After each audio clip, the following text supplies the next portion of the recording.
Je pense que nous pouvons commencer ce panneau de discussion. Oui, bienvenue à cette session en breakout. Notre principale tâche est de tirer quelques conclusions de ces 2 jours, ce que vous avez écouté, ce que vous avez appris, quelles peuvent être les prochaines étapes. Donc, peut-être quelqu'un du côté algérien peut commencer à commenter. Et donc, vous avez votre propre micro sur votre écran que vous pouvez allumer pour prendre la parole. Nous avons quelques membres des clusters de l'Estonie. D'hier, par exemple, Daniel Perez de Ecoin. eSchool, est-ce que vous êtes ici? Oui, oui, je suis là.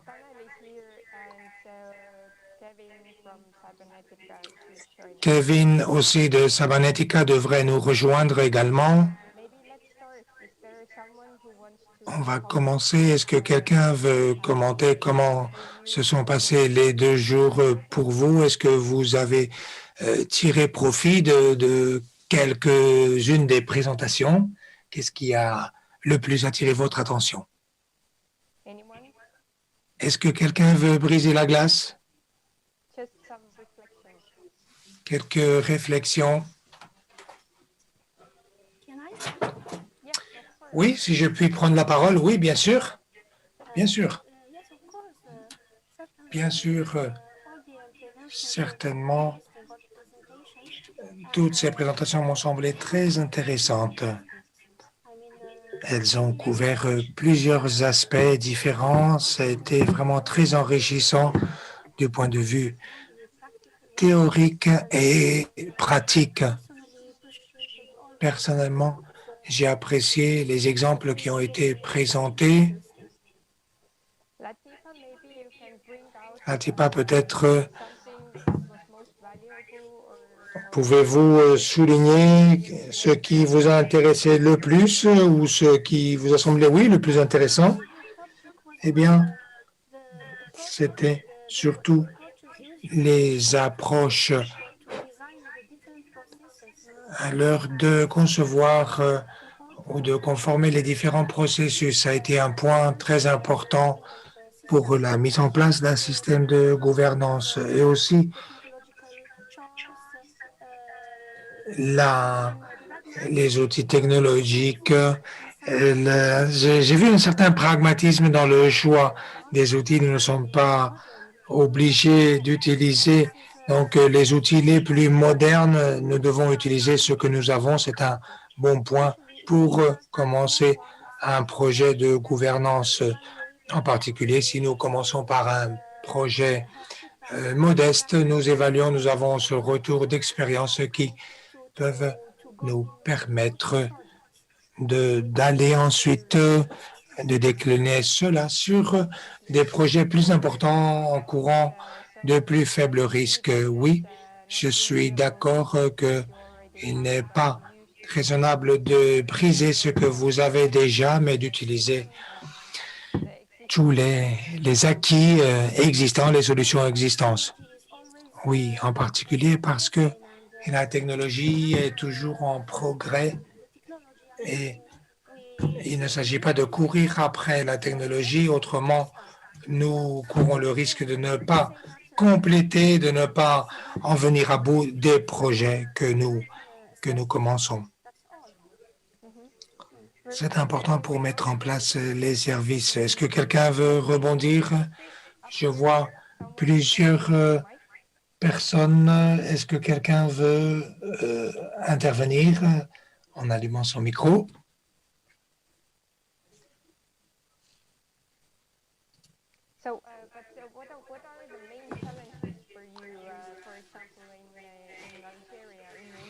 En Algérie, qu'en est-il de la mise en place des solutions électroniques? Quel bilan faites-vous de ce qui a été fait jusqu'à présent?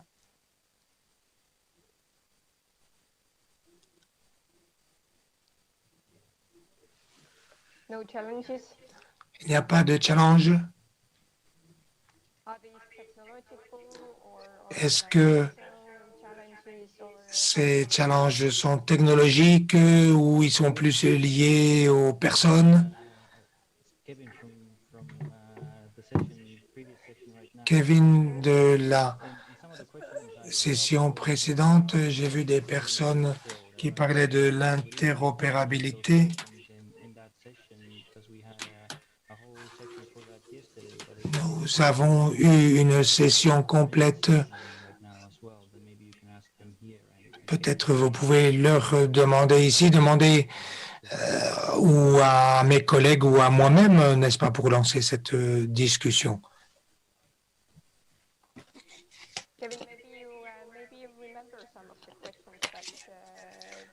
Est-ce que vous voulez nous rappeler quelles ont été les questions les plus frappantes? Eh bien, attendez, j'avais un schéma. Ce qui m'intéresse également, c'est que nous avons parlé des partenariats publics et privés au cours de ces 2 derniers jours. Comment ça fonctionne dans votre pays? Est-ce qu'il y a une coopération entre le secteur public et privé ou pas? Quelle est votre approche?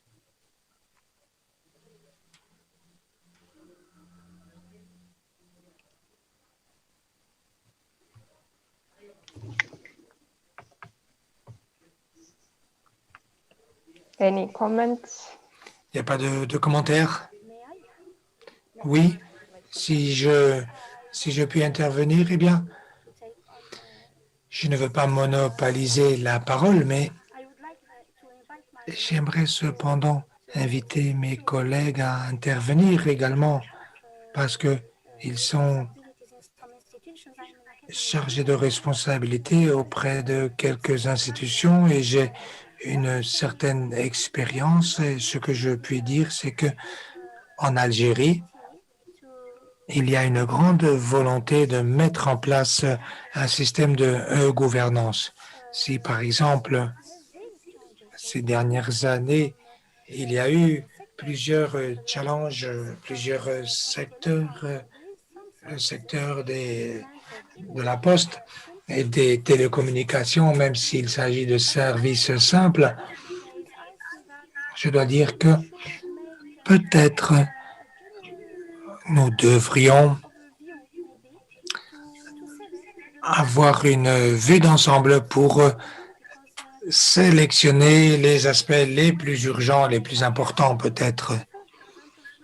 Quand j'ai suivi les différents exemples présentés sur les différents segments, par exemple par rapport aux finances ou à la gestion du sol, je dois dire qu'il y a différents besoins, différents segments que nous pourrions mettre en place. Peut-être devrions-nous commencer par les segments les plus urgents. Je pense que collaborer, par exemple, avec l'Estonie, eh bien, ça pourrait être très utile pour gérer notre premier projet.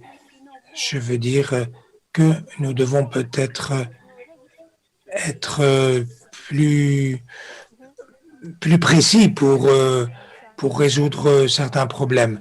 Je suis d'accord. Je vois aussi sur le chat, il y a des sujets postés sur le chat.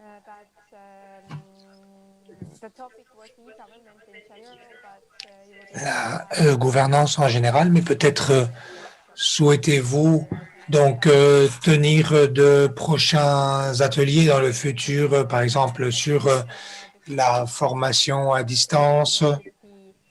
C'est un aspect dans lequel l'Estonie pourrait venir en aide et collaborer. Peut-être je pourrais impliquer Daniel dans cette question ici. Oui. Eh bien, pour dire quelques mots, hier nous avons tenu une session sur la formation des citoyens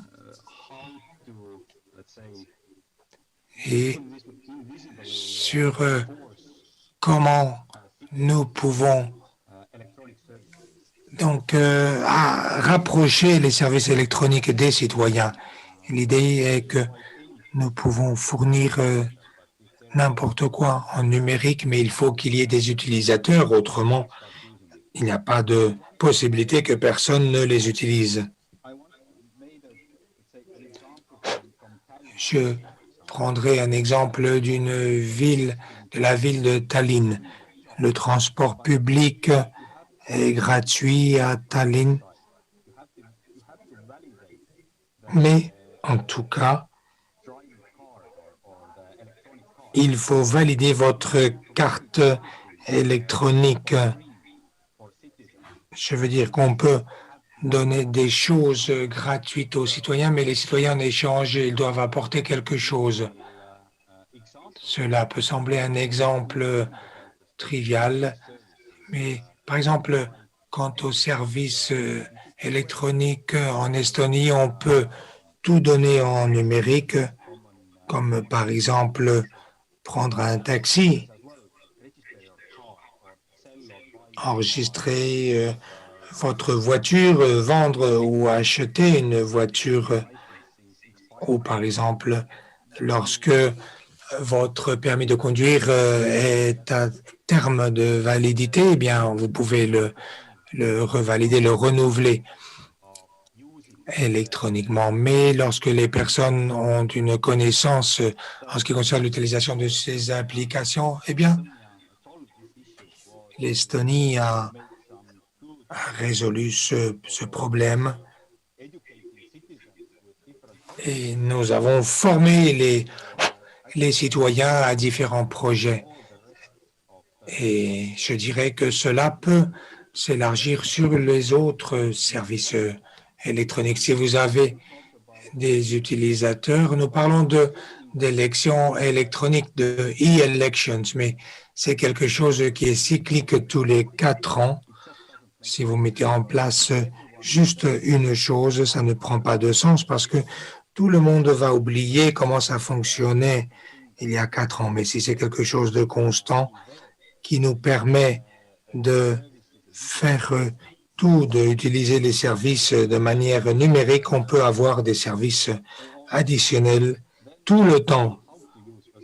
Et les personnes doivent savoir comment les utiliser. C'est une autre manière d'éduquer nos citoyens.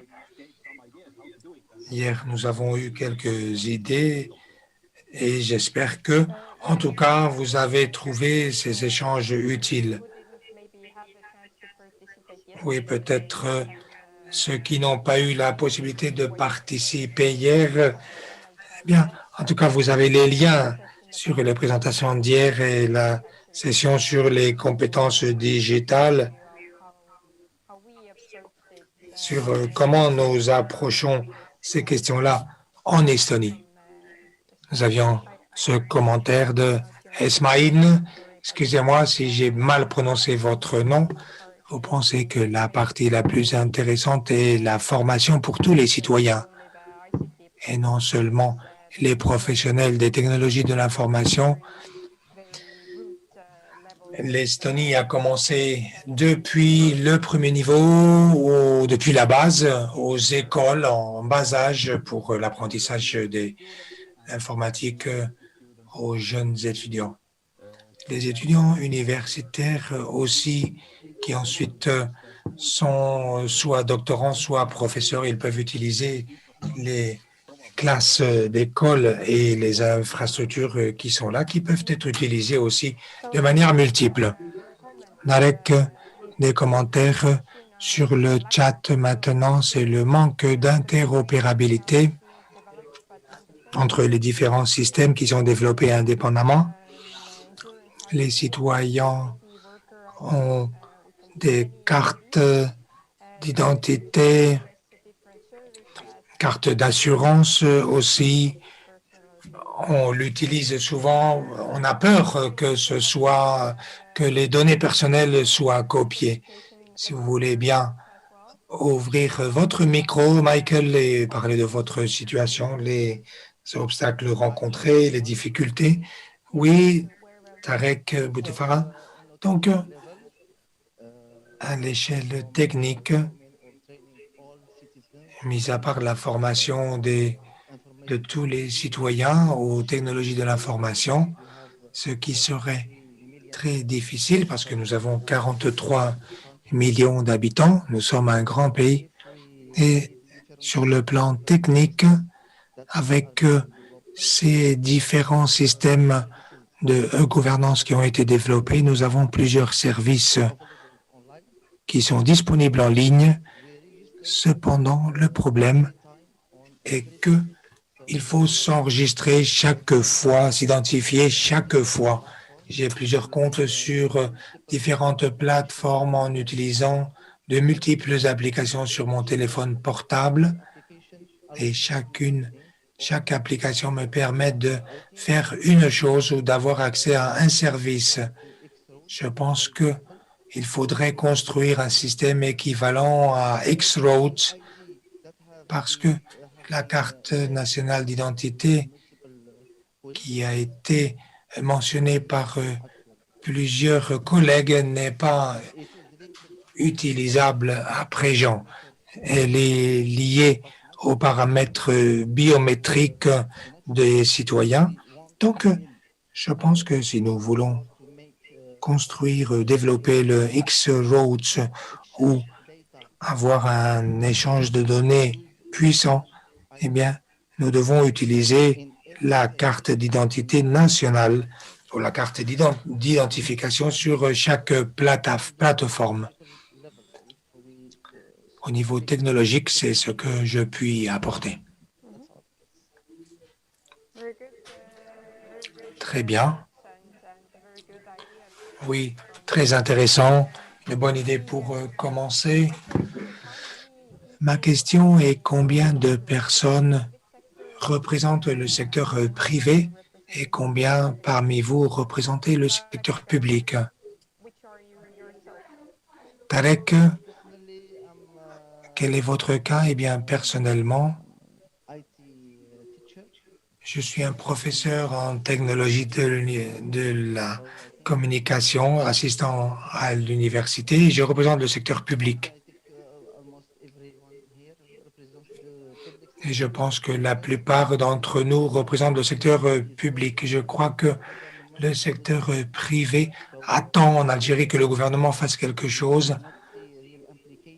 Et donc, ils n'ont pas une véritable implication et ils ne s'investissent pas trop dans les infrastructures de technologie de l'information. Ils ne sont que des utilisateurs simples de technologie. Mais en tout cas, ils attendent que le gouvernement fasse tout.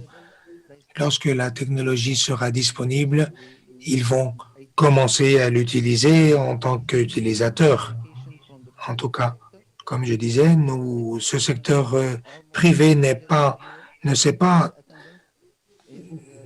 investi dans ce domaine jusqu'à présent. Très bien.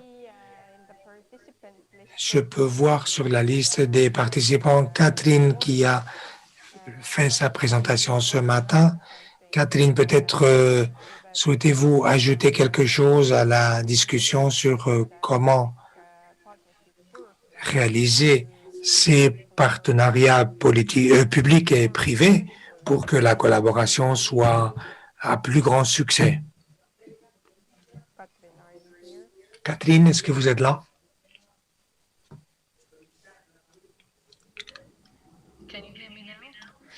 Oui, vous m'entendez maintenant? Oui.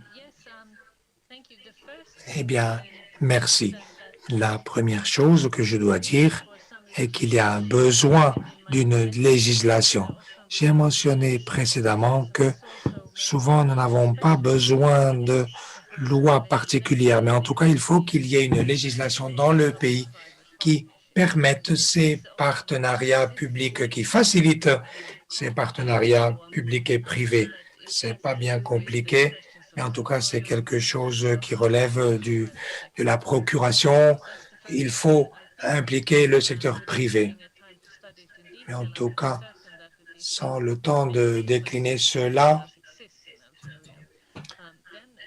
Il y a des législations existantes en Algérie, en tout cas. Aussi, la prochaine phase pour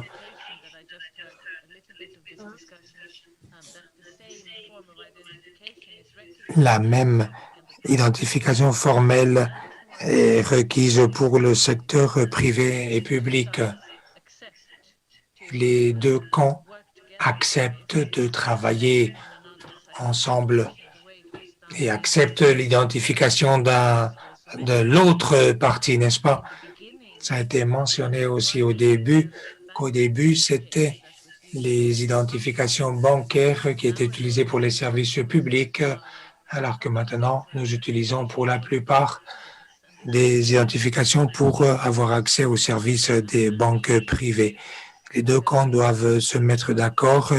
C'est bon pour tous. Ça fait que les personnes veuillent davantage utiliser cette nouvelle manière de s'identifier. Ça peut sembler compliqué, mais ça doit être fait de manière claire. Je le mentionnais tout à l'heure, nous savons que c'est une manière légale et valide de s'identifier, n'est-ce pas? C'est important que les services publics soient d'accord de s'identifier de cette manière. Donc, est-ce que vous avez des questions ou des remarques?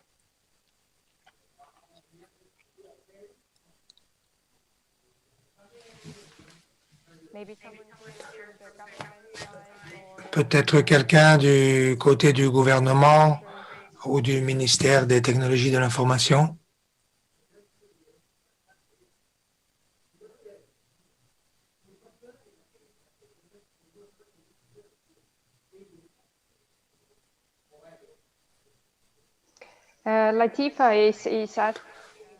Latifa demande comment ce cluster des technologies de l'information a été créé.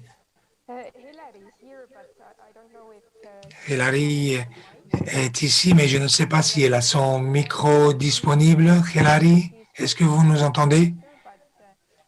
Elle appartient au cluster des technologies de l'information, mais ce cluster appartient à l'association des compagnies de technologie de l'information créées par les compagnies, donc créées il y a plus de 20 ans.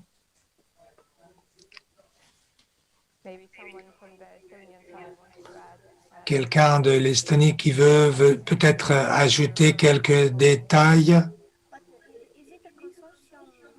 Est-ce que c'est une sorte de consortium qui implique le gouvernement et les acteurs privés? Ou est-ce que c'est uniquement un forum du secteur privé, qui est à l'initiative du secteur privé?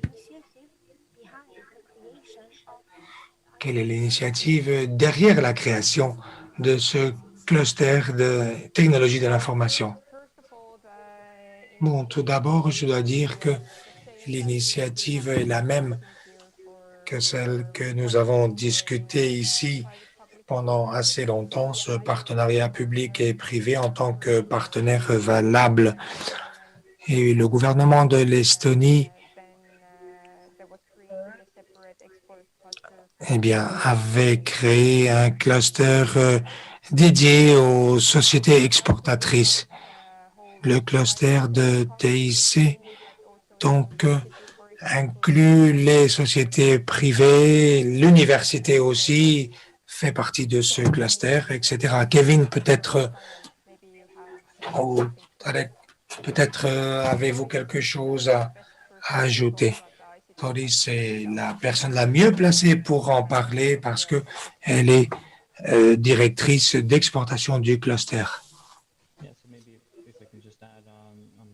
Oui, peut-être si je peux ajouter quelque chose concernant ce cluster des TIC. Eh bien, il y avait une question de Kelly. Je pense que peut-être c'est quelque chose qui a commencé à la fin des années 90, mais c'est une coalition des sociétés de technologie de l'Estonie qui se sont regroupées pour créer un environnement d'affaires Donc, ils agissent en tant que groupe de lobby et fournissent aussi un savoir-faire en regroupant leurs forces, leur expérience. Et Cluster agit en tant qu'organisme d'exportation et se concentre davantage sur les questions liées à la gouvernance. Les membres d'un syndicat de cluster TIC donc, a été mis en place aussi.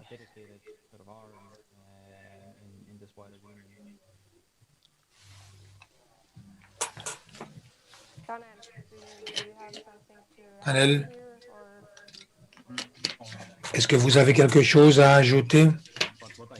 Non, pas vraiment. Ce que je peux dire, c'est que c'est quelque chose qui aide nos sociétés à travailler ensemble et à partager des infos, à travailler ensemble. Et il y a des tas de choses qui se dégagent de cette coopération et donc je vous suggère de créer cela en Algérie. Si vous avez des sociétés ou des parties intéressées, n'est-ce pas? En Estonie, nous sommes concurrents, les sociétés de technologie de l'information participent aussi aux appels d'offres nationaux. Nous sommes une grande famille, les clusters d'exportation pour exporter les solutions estoniennes et diffuser, donc communiquer cette histoire de succès de l'Estonie, n'est-ce pas?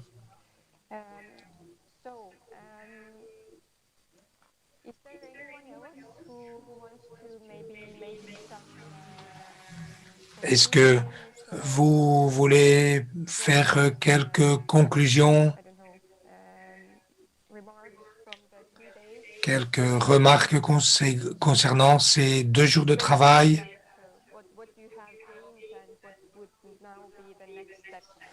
Quels seraient les pas suivants, n'est-ce pas? Les pas à faire?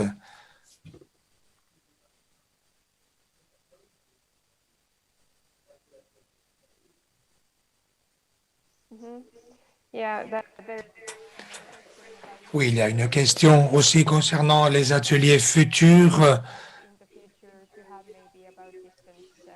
pour avoir des formations à distance, peut-être des ateliers. Eh bien, nous avons pris note de votre demande, Monsieur Boudaoud, et nous vous tiendrons au courant.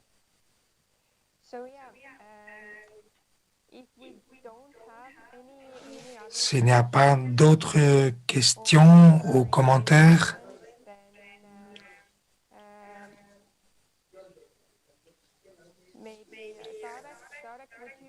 et Tarek, peut-être souhaitez-vous rebondir ou peut-être Latifa sur ce que nous avons discuté et ensuite nous reviendrons en séance principale pour rejoindre nos collègues.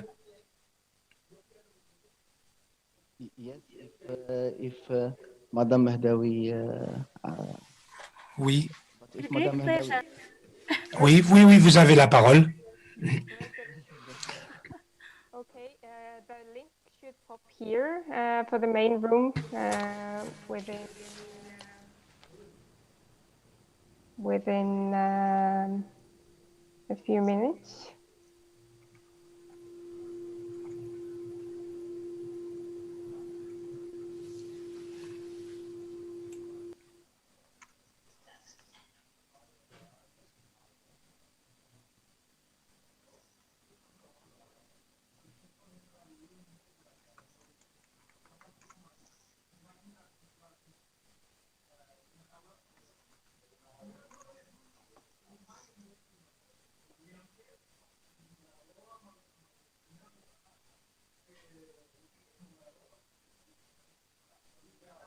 So yeah, the link is in the chat, so we can move. Oui, le lien est sur le chat, donc je vous invite à rejoindre la séance principale pour y continuer notre discussion là-bas. Merci.